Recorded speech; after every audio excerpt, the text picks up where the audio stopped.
বাবা শব্দটা এমন একটা শব্দ যেটা বলে বোঝাতে পারবো না। যেমন আমার বাবা, ছোট থেকে এই যে বড় হয়েছি, বাবাকে কখনো দেখিনি নিজের জন্য ভাবতে, নিজের জন্য কিছু করতে। কিন্তু এটা দেখেছি যে কি করলে তার মেয়েরা সুখে থাকবে, একটু ভালো থাকবে।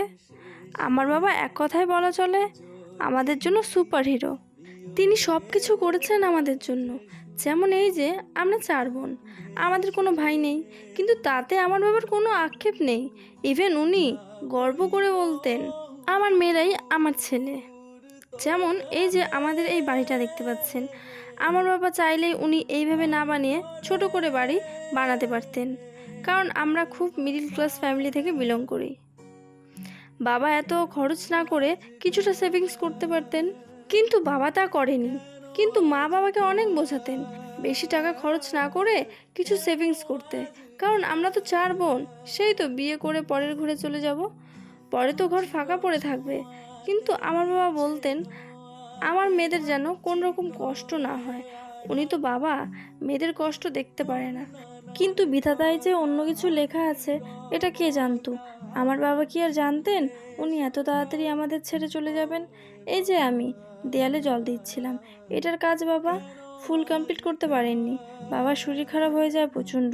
মোটামুটি ধরুন এই 5 বছর হবে এই দেয়ালটা পুরনো, এইভাবেই পড়ে আছে। কে করবে বাবা ছাড়া? কিন্তু শেষে গিয়ে 2021 লাস্ট ডিসেম্বর বাবা আমাদের ছেড়ে চলে যান। তখন সেই সময়টায় আমাদের বাড়ির অবস্থা প্রচুর খারাপ ছিল। তারপর আস্তে আস্তে সব কিছু নর্মাল হতে থাকে। এই যে যেমন বাবার ছোট ছোট স্বপ্নগুলো পূরণ করার চেষ্টা করি। আমি যেভাবে যতটুকুই আমার দ্বারা সম্ভব হবে আমি চেষ্টা করব, বাকিটা ভগবানের ইচ্ছা। তাই ভাবলাম বাবা যেটা কমপ্লিট করতে পারিনি সেই করার চেষ্টা করছি।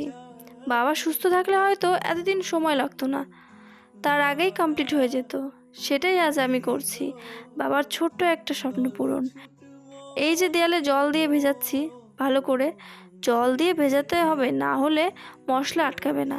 গতকাল আগে দেয়ালগুলো পরিষ্কার করেছি, কারণ অনেক দিন হয়ে গেছে দেয়ালগুলোতে শ্যাওলা ধরে গেছিলো, সেগুলো ব্রাশ দিয়ে পরিষ্কার করেছিলাম। কারণ আগের দিন মিস্ত্রি এসে বলে গিয়েছিল, তাই এইগুলো সব আগে থেকে রেডি করে রেখেছি। আর ইটগুলোতে জল দিচ্ছি যাতে ইটগুলো আরও বেশি শক্ত হয়। এইদিকে মিস্ত্রি কাকুরাও চলে আসছে, কাজও শুরু হয়ে গেছে। আশা করছি 2 দিনের মধ্যে কমপ্লিট হয়ে যাবে। বাবার আরও কয়েকটা স্বপ্ন আছে যেটা আমায় পূরণ করতে হবে। আচ্ছা বাবা, তুমি খুশি তো? বাবা আমায় তুমি আশীর্বাদ করো আমি যেন তোমার প্রতিটা স্বপ্ন পূরণ করতে পারি।